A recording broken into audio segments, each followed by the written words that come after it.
Hey guys, tonight we're sneaking into the simmering, spice-laden world of a Mughal imperial kitchen where every ladleful of curry could make or break your job, and every mango might be secretly reserved for a very particular emperor. You're not a noble, not a soldier, not even a poet tonight. You're just a sleep-deprived kitchen hand in the palace kitchens of 17th century Agra, blinking against wood smoke, elbow deep in lentils, and somehow in charge of carrying a vat of goat stew uphill. You probably won't survive this, by the way, not unless you're able to juggle 20 spices, 8 fire pits, and one very cranky head chef with a ladle that doubles as a disciplinary tool. So before you get comfortable, take a moment to like the video and subscribe, but only if you genuinely enjoy what I do here. And hey, drop your location and local time in the comments. I love seeing where and when you're listening from. Now dim the lights, maybe turn on a fan for that soft background hum, and let's ease into tonight's journey together. You wake to the soft bell of the kitchen call, more like a bronze clunk, really, and groggily swing your legs off the thin cotton mat that counts as your bed.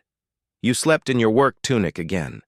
It smells vaguely of asafoetida and disappointment. You don't bother changing, there's no time. The sun hasn't yet cracked the sky, but the hearths need feeding.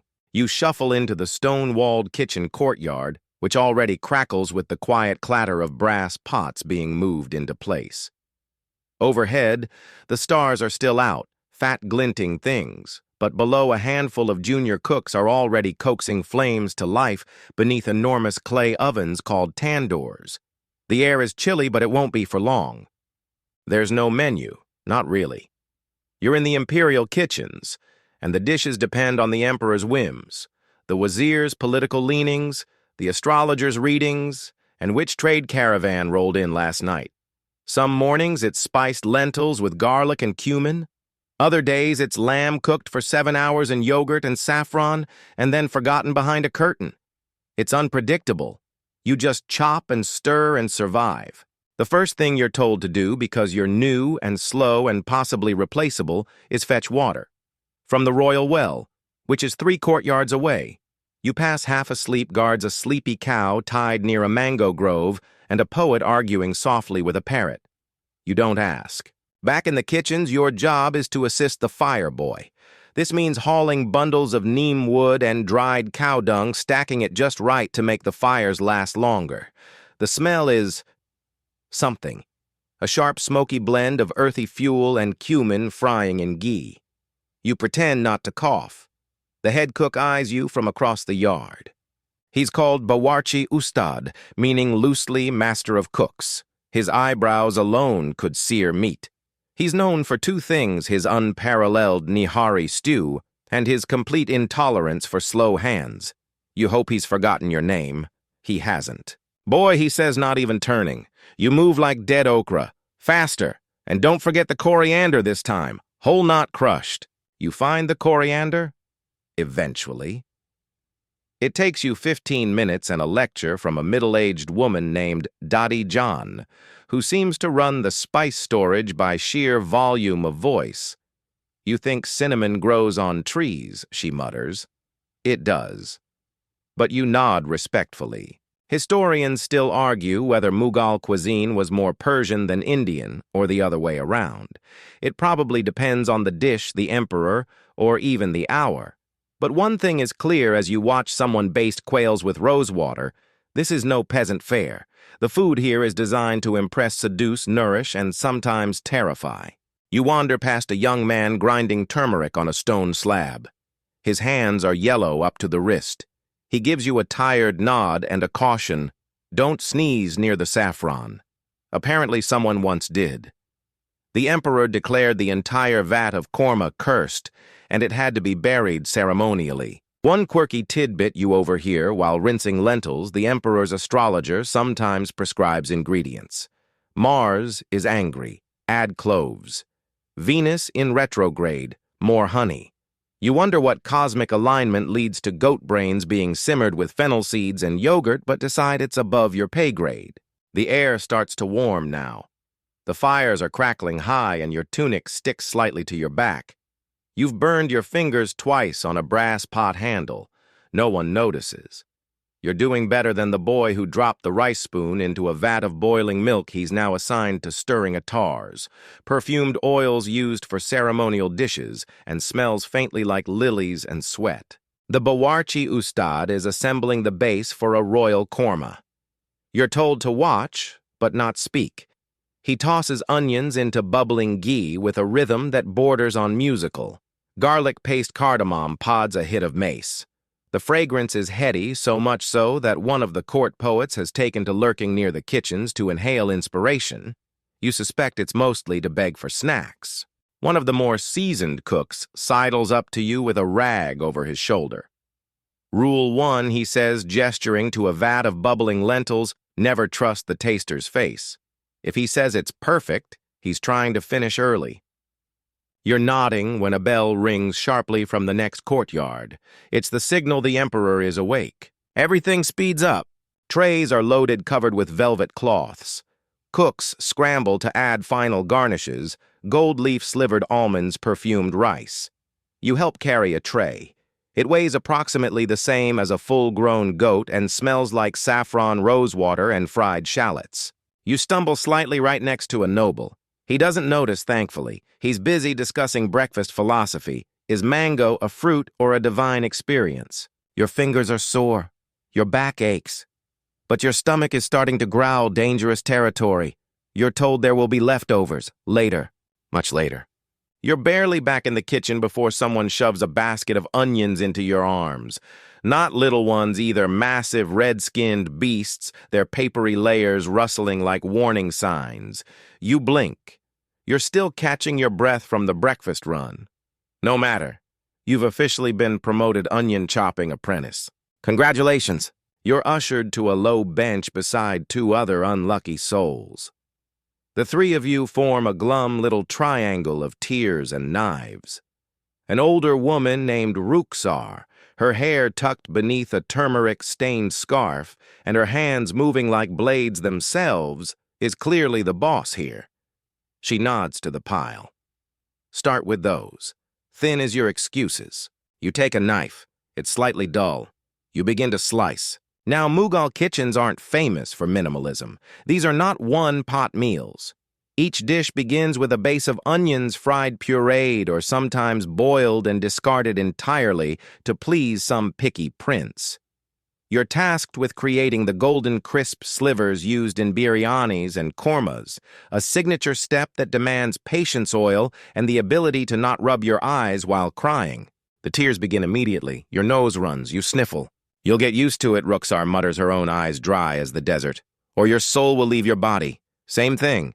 Around you, the rest of the kitchen moves in complicated, chaotic harmony. Large pots are scraped.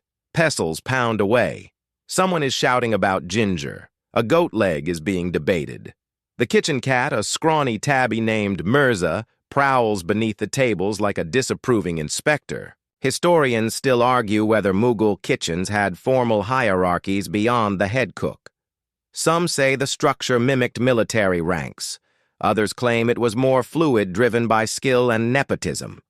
Either way, Ruksar clearly commands her little chopping empire, and you obey. As you settle into your rhythm, slice, flick, wipe, eyes, repeat, you start to notice the strange conversations swirling around you. One man argues that onions should only be fried in mustard oil, never ghee. Another counters that ghee is divine, and anyone who says otherwise is unfit to cook lentils. Ruksar says nothing but switches her frying pan to ghee, just to prove a point. She doesn't even look smug. It's art. Nearby, someone's accidentally dropped a cinnamon stick into the pickled turnips. A debate erupts. Should it be removed or left for complexity? Eventually, the youngest boy is told to go find the taster, who arrives like a minor noble, swishing his robes and muttering poetry. You keep slicing. There's a trick to getting onions just right for Mughal fried garnishes. They must be browned slowly, never burned, and then drained with care. Too soggy and they collapse, too dry and they taste like ash.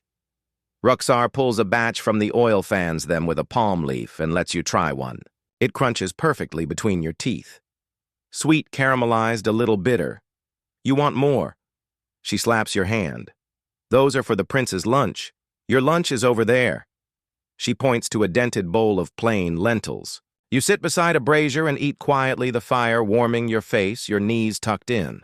The lentils aren't bad, earthy, spiced, maybe a little heavy on the asafoetida. The steam fogs your face as you spoon them in. An older man joins you, spoon in hand. You know, he says casually, there's a rumor the emperor's astrologer won't eat onions. You blink. Claims they confuse the planets, he continues. Throws off your aura, something about sulfur interfering with Jupiter. You nod as if this makes sense. Then he adds, but his wife sneaks onion fritters to him anyway. She says it helps his poetry. A slow grin. They fight about it in rhyming couplets. Back at your chopping bench, Ruxar has moved on to garlic. The cloves are piled high, their skins papery and pink. You're given a wooden board and a small mallet. Crack and peel, she says. Don't bruise them too much or the curry will sulk. You don't ask how a curry can sulk. You believe her. Between tasks, you start to observe the little rituals that shape the day here. One cook always sprinkles rose water on the hearth before starting. Another hums a tune in Persian as he stirs the milk for sweets. There's even a moment just before noon when the entire kitchen seems to pause, not by order, but out of rhythm, as if everyone knows to breathe just for a beat. Then the chaos resumes. A boy runs through holding a clay pot of yogurt, shouting, "Too sour, too sour!" Another yells back, "That's perfect, you fool! It's for the sour tamarind stew!" You duck just in time to avoid a spoon flying past your head. Even in this daily madness, there's something hypnotic about the way it all flows. The clang of metal ladles against brass, the scent of cardamom floating in waves, the constant motion of hands, ladles, pestles, blades, all moving like parts of a living creature. A very hungry creature. As the onions finish frying, you help lay them on palm leaf trays to cool. They glisten thin curls of brown and gold. A pile fit for a feast or a very dedicated snack binge. Ruxar leans in, handing you a mango slice dipped in chili salt. You've done better than most, she says. Still slow, but your fingers are intact. That's rare. You nibble the mango. It's sweet sharp, just the right kind of jarring. Like your whole morning. Mirza the kitchen cat appears meowing for a scrap. You hand her an onion sliver. She sniffs it offended and walks away. You look down at your hand, stained, fragrant sore, and realize you've only made it halfway through the day. But for now, you've survived the onions. Afternoon brings new smells, new noises, and a whole new kind of panic. The rice has arrived. Not a little sack. Not even a large sack. No, this is a mountain of basmati, piled into wide, shallow baskets, sun-bleached and sifted each grain long enough to use as a toothpick. It shimmers faintly like tiny ivory daggers, and the aroma is faintly nutty, even uncooked. One whiff and your stomach forgets it just had lentils. Don't touch that, Ruxar says, grabbing your wrist as you reach out. It's for the royal biryani. You are not yet worthy. You back away in shame. Still, biryani duty is on the docket. A younger cook named Latif pulls you toward a corner of the kitchen that looks like a scene from a spice merchant's fever dream. Shelves lined with saffron, cumin, cloves, dried rose petals, ground mace bits of dried vetiver root. Each is stored in a small tin or fabric pouch, and each comes with rules. You're handed a delicate pinch of saffron. Soak this in warm milk, Latif says. Do not use water, unless you enjoy ruining centuries of culinary heritage. You nod like you've soaked saffron all your life. There's something both overwhelming and calming about preparing ingredients for Mughal rice dishes. It's not just the technical skill, it's the attitude. You aren't just making food. You're telling a story in layers: meat, rice, spice, steam, garnish, memory. The rice must be partly cooked, never fully. The meat must be marinated but never over-salted. The pot must be sealed with dough-dumb cooking style so the fragrance stays locked inside like royal secrets. You're assigned to the marination station, which is to say yogurt, ground spices, fried onions, crushed garlic, slivers of ginger, and lime juice, all massaged thoroughly into chunks of goat meat. Massage, don't murder, Latif warns as you press too hard. This meat still has dreams. Somewhere behind you, someone shouts, "Too much cardamom!" Another shouts back, "There is no such thing as too much cardamom." You don't look up. Your elbows deep in yogurt. By now, the kitchen's rhythm feels almost natural. You're learning to dodge flying utensils. You've developed the ability to catch a cumin seed mid-air. You can even tell from smell alone whether a dish is missing salt or just having a bad day. As the biryani layers begin, you're pulled into the pot assembly crew. Huge brass handies, their bellies wide enough to hide inside, are lined up like war elephants. The partially cooked rice is spread in, then the meat mixture, more rice, saffron milk, rosewater, fried onions, mint leaves. Another layer of meat. Another layer of rice. It's like building a silk fortress from food. Historians still argue whether the Mughal biryani originated from Persia, evolved from Indian pulaus, or was secretly the result of a kitchen accident involving too much rice and no serving bowls. What's certain is this: no other dish causes more drama, more poetry, or more arguments. As you help seal the lid with a thick rope of dough, a senior cook recites a couplet. Between each grain of rice, a story hides of emperors' lovers and turmeric tides. You almost cry, but it might just be the smoke. The pots are placed over slow charcoal fires, some buried slightly into the earth to diffuse heat. You're tasked with fanning the flames and listening, yes, listening, for the moment the aroma changes. This is apparently how you know it's done. Not by temperature or time, but by smell music. Trust your nose, someone says, or we all die of embarrassment. While the biryani steams, a snack break is declared. You're given a skewer of paneer grilled with mustard seeds and a green chili dipping paste that looks like lawn clippings and tastes like heaven. Someone starts singing a folk song from Kashmir. Another taps a clay pot in rhythm. It's in this lull that Rukhsar sidles up and hands you a spoon. Taste this, she says. You do. It's a slow-cooked khichda meat, wheat lentils slow-simmered for what tastes like 9 hours, and possibly a minor miracle. Rich, earthy, creamy. Comfort food fit for an emperor or a very tired onion peeler. She watches your reaction. Not bad, right? That's my secret recipe. Don't you dare write it down. You absolutely would never, but you do plan to dream about it. You help check the dough seals. One pot's crust has risen, slightly puffed like a bread balloon. Latif taps it gently. Almost there, he says. There's a sudden burst of shouting. A junior cook has broken the pickle jar. Now, Mughal pickles are not like modern supermarket jars. These are heavy, oil-packed, long-aged concoctions, lime, mango, tamarind, garlic, all fermented under the sun in clay urns. The scent that fills the kitchen is sharp enough to sting your eyes. You can almost taste it in the air. The catastrophe is managed, but the floor will smell of pickles until next Diwali. As the biryanis come off the heat, they're moved gently, reverently to the cooling area. The dough seals are cracked open. The smell that erupts is indescribable. You feel your brain physically tilt. Warm, basmati, goat fat, saffron, rose, ghee, spice all at once. The scent of a dynasty's lunch hour. You sneak a bite when no one's looking. It is everything you hoped it would be. Rich, soft-layered, surprising. You feel like you've eaten a palace. Good Rukhsar asks, knowing the answer. You nod mute. Congratulations, she says. You've survived biryani duty. Next up, chutneys. Hope you like pounding things. You glance at your sore arms, your yogurt-stained sleeves, your cumin-scented fingers. You wouldn't trade this for anything. You are now a chutney person. No, not metaphorically. You are physically, spiritually, and aromatically involved in the ancient, noble, slightly chaotic craft of making Mughal chutneys.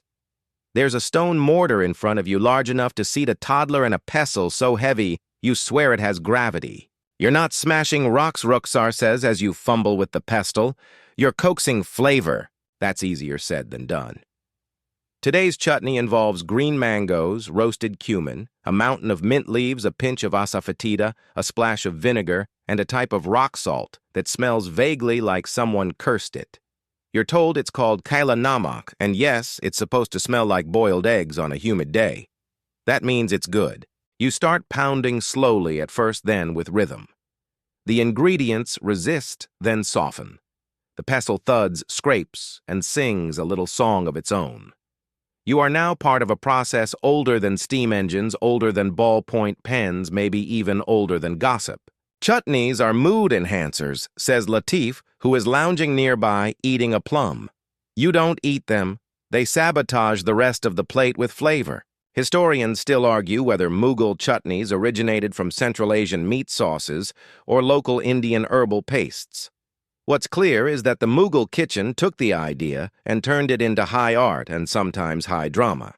There are at least 2 stories of emperors favoring cooks simply because their mango chutney was flirtatiously sour. You finally produce something close to a smooth paste. You taste it. It bites you back sharp, spicy, electric. Your tongue wakes up like it's had a shot of espresso.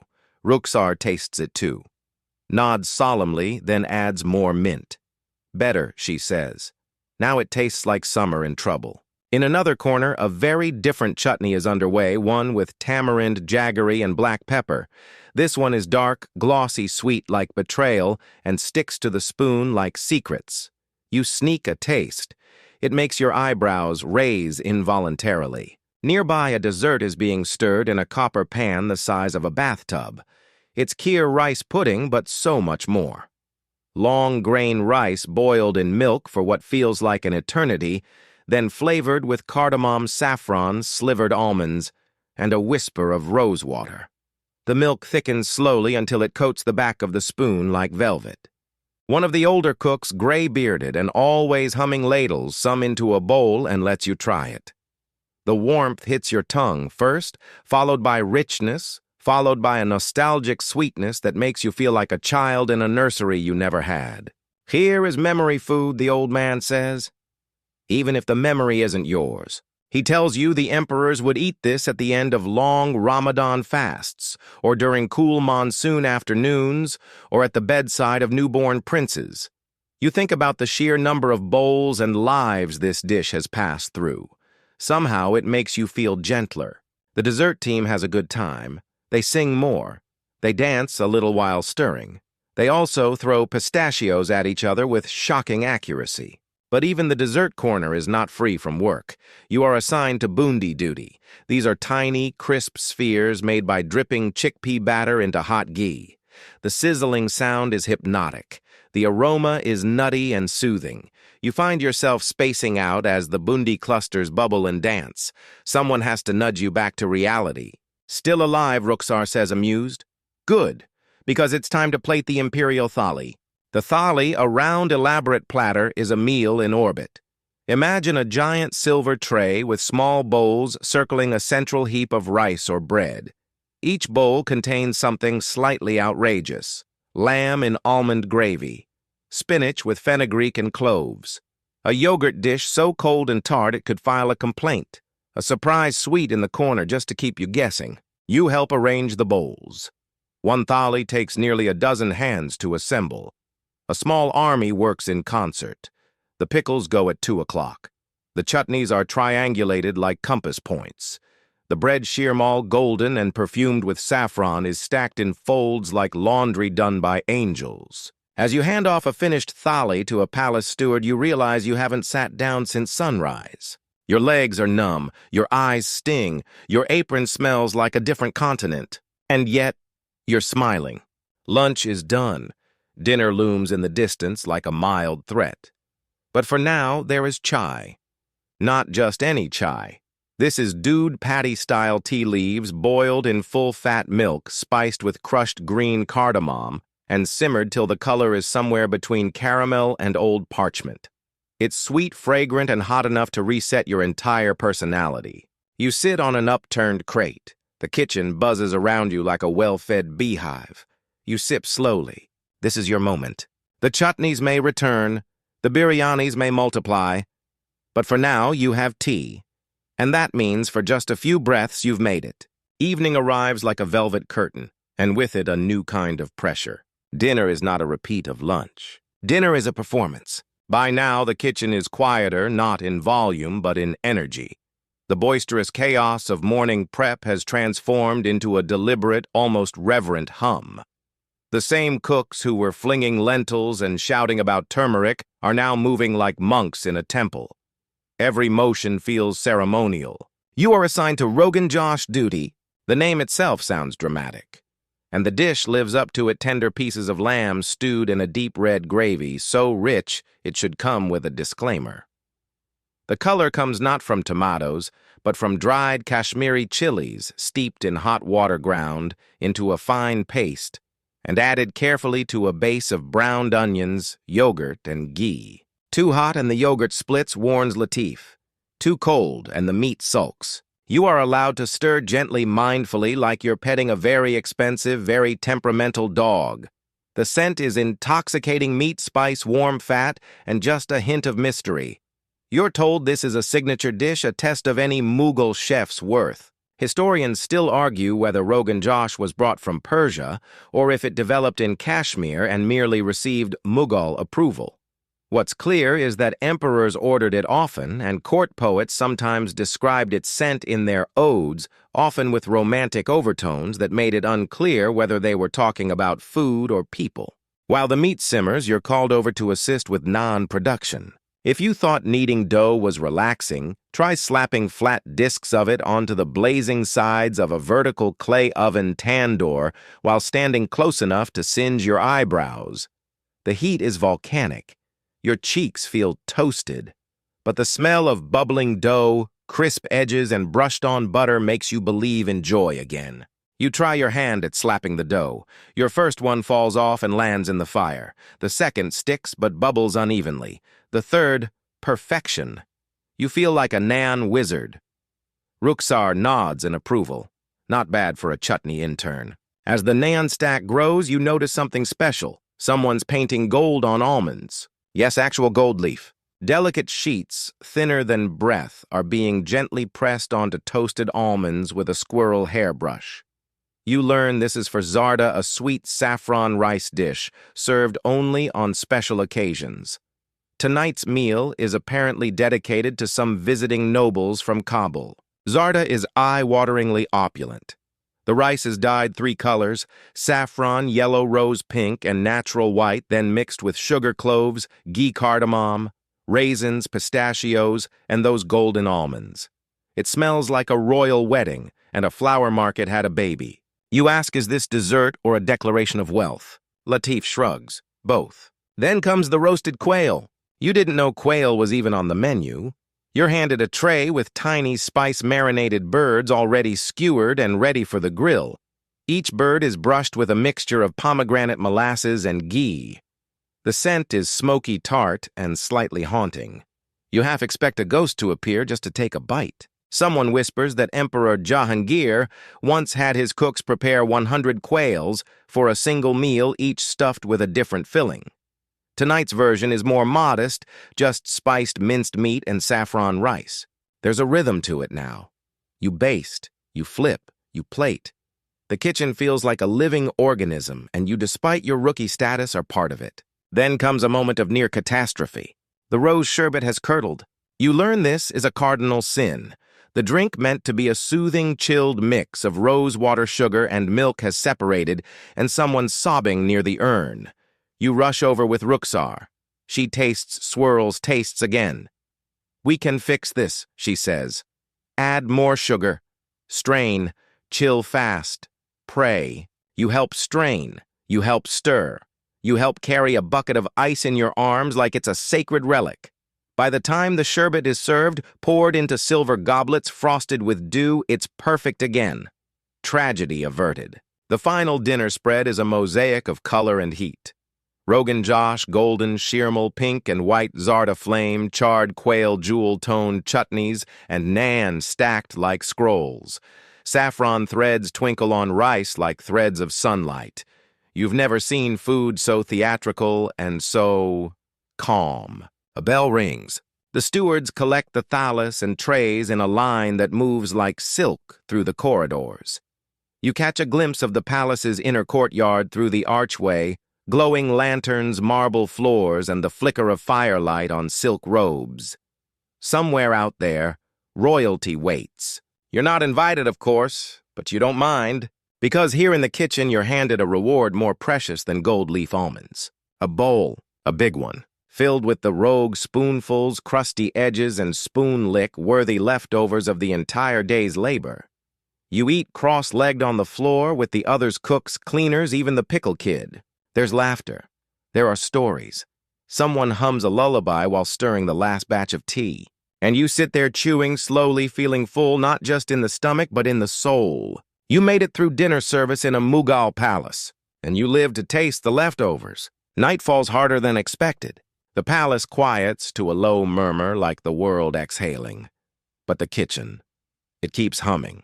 Not loudly, not urgently, but with the sleepy, contented buzz of a place that's been fed, cleaned, and just might do it all over again tomorrow. You're sweeping lentil husks off a tiled floor with a broom made of bound twigs. The tiles are cool, cracked in places, and slightly stained with centuries of gravy. Rukhsar glides past holding a pot of warm milk and crushed fennel.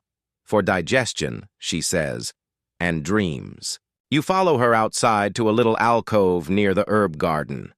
The night air is soft, barely scented with jasmine, and full of the kind of quiet only large kitchens and ancient stone walls can conjure. Someone hands you a copper cup of the milk. You sip. It's warm, grassy, a little sweet. Now, under moonlight, you finally ask the question that's been bothering you since the first cumin seed hit the oil this morning. How does anyone run a Mughal kitchen? Latif overhears you and snorts, "Nobody runs it, it runs you." He gestures toward the back wall where a chart is tacked in place, lists of rotating responsibilities, ingredient inventories, and a flow of supplies that looks more complicated than maritime navigation. Historians still argue whether the imperial kitchens were divided by cuisine-type religious dietary needs or rank of diner. In practice, it's probably all of the above. One wing handles meat dishes, another strictly vegetarian fare. There are sections for pickles, sweetmeats, drinks, flatbreads, and ceremonial items like betel nut and perfumed rice. People think being a royal cook means luxury. Rukhsar says, sipping her milk. Really, it means remembering who doesn't eat garlic on Tuesdays. Apparently, the logistics are nightmarish. One emperor had a team solely responsible for spice grinding. Another had food tasters assigned in triplicate. The Mughal pantry was a guarded treasure trove with saffron stored in silk pouches and sugar traded in blocks heavier than bricks. Turmeric was weighed like gold. You drift back inside as someone starts preparing the pre-dawn doze. Wait, pre-dawn? Isn't it barely past moonrise? Turns out the cycle never truly stops. That's the real trick. While most of the palace sleeps, the kitchen resets. Lentils are soaked. Rice is washed. Firewood is stacked. You help slice green chilies slowly, meditatively, in long diagonals like tiny scimitars. In a corner, a woman with graying hair is roasting spices in a dry pan. She's not talking, just swaying side to side, letting the aroma rise. Cumin, coriander, ajwain, mustard seeds. One by one they pop and hiss, then go silent as she crushes them in her hand to test readiness. You can't cook tired, she says, unless your spices are wide awake. You're given a taste of a freshly ground blend. It makes your tongue tingle in a way you didn't expect. There's heat, yes, but also warmth. The kind that reaches your chest and lingers behind your eyes. You label the spice jars long for cloves, jeera, for cumin methi, for fenugreek. Every label is handwritten, some so old they're fading. You wonder who wrote them and how many times these jars have been opened and resealed. At this hour, the kitchen feels like a different place. Less a factory, more a temple. The glow is low and golden. Oil lamps flicker. Shadows dance along the spice racks. No one's shouting. No one's rushing. Even Latif is quiet, peeling ginger with the grace of a monk. You hear the faint chime of a bell from the palace, marking the hour. Somewhere, someone rolls over in their silken sheets. But not here. Here, a pot of lentils simmers gently over the embers.